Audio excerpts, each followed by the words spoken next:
بسم اللہ الرحمن الرحیم۔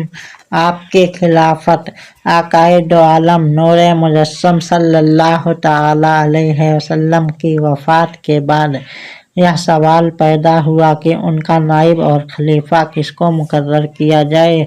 حدیث شریف کی مشہور کتاب بیہقی میں حضرت ابو سعید خدری رضی اللہ تعالی عنہ سے روایت ہے کہ خلافت کے معاملے کو حل کرنے کے لیے صحابہ کرام رضی اللہ تعالی عنہم حضرت سعد بن عبادہ رضی اللہ تعالی عنہ کے مکان پر جمع ہوئے، جن میں حضرت ابو بکر صدیق، عمر فاروق اعظم رضی اللہ تعالی عنہما اور دوسرے بہت سے اجلاء صحابہ موجود تھے۔ سب سے پہلے ایک انصاری کھڑے ہوئے اور انہوں نے لوگوں سے اس طرح خطاب کیا کہ اے مہاجرین، آپ لوگوں کو معلوم ہے کہ جب رسول اللہ صلی اللہ تعالی علیہ وسلم آپ میں سے کسی شخص کو کہیں عامل مقرر فرماتے تھے تو انصار میں سے بھی ایک شخص کو اس کے ساتھ کر دیا کرتے تھے، لہٰذا اسی طرح ہم چاہتے ہیں کہ خلافت کے معاملے میں بھی ایک شخص مہاجرین میں سے اور ایک انصار میں سے ہو۔ پھر ایک دوسرے انصاری کھڑے ہوئے اور انہوں نے بھی اسی قسم کی تقریر فرمائی۔ ان لوگوں کی تقریروں کے بعد حضرت زید بن ثابت رضی اللہ تعالیٰ عنہ کھڑے ہوئے۔ انہوں نے فرمایا، حضرات، کیا آپ لوگوں کو معلوم نہیں کہ رسول اللہ صلی اللہ تعالیٰ علیہ وسلم مہاجرین میں سے تھے، لہٰذا ان کا نائب اور خلیفہ بھی مہاجرین ہی میں سے ہوگا، اور جس طرح ہم لوگ پہلے حضور صلی اللہ تعالیٰ علیہ وسلم کے معاون و مددگار رہے، اب اسی طرح خلیفہ رسول کے مددگار ہوں گے۔ یہ فرمانے کے بعد انہوں نے حضرت ابو بکر صدیق رضی اللہ تعالیٰ عنہ کا ہاتھ پکڑا، کہا کہ اب یہ تمہارے والی ہیں، اور پھر زید بن ثابت رضی اللہ تعالیٰ عنہ نے آپ سے بیعت کی۔ اس کے بعد حضرت عمر رضی اللہ تعالیٰ عنہ نے، پھر تمام انصار و مہاجرین نے آپ سے بیعت کی۔ اس کے بعد حضرت ابو بکر صدیق رضی اللہ تعالیٰ عنہ منبر پر رونق افروز ہوئے، ایک نگاہ ڈالی تو اس مجمع میں حضرت جبیر رضی اللہ تعالیٰ عنہ کو نہیں پایا۔ فرمایا کہ ان کو بلایا جائے۔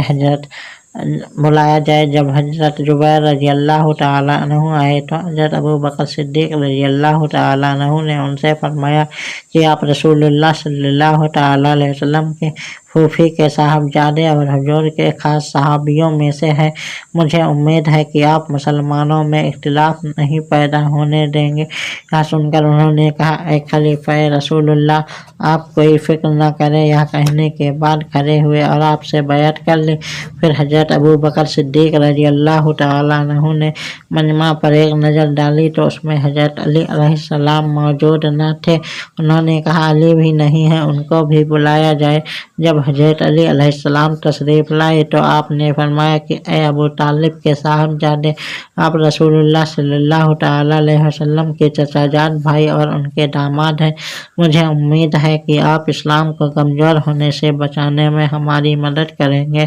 انہوں نے بھی حضرت جبیر رضی اللہ تعالیٰ عنہ کی طرح کہا کہ اے خلیفہ رسول اللہ، آپ کچھ فکر نہ کریں۔ یہ کہہ کر انہوں نے بیعت کر لی۔ تاریخ الخلفاء اور مدارج النبوت میں ہے کہ حضرت علی علیہ السلام نے فرمایا، قدمک رسول اللہ صلی اللہ تعالی علیہ وسلم فمن الذی یجروک، یعنی رسول اللہ صلی اللہ تعالی علیہ وسلم نے آپ کو آگے بڑھایا تو پھر کون شخص آپ کو پیچھے کر سکتا ہے۔ حضرت علی علیہ السلام کے اس فرمان میں اس واقعہ کی جانب اشارہ ہے جو سرکار اقدس صلی اللہ تعالی علیہ وسلم نے اپنی علالت کے زمانے میں حضرت ابو بکر صدیق رضی اللہ تعالی عنہ کو آگے بڑھایا اور آپ ہی کو تمام صحابہ کا امام بنایا۔ یہاں تک کہ ابن جمعہ کی حدیث میں ہے کہ رسول اللہ صلی اللہ تعالی علیہ وسلم نے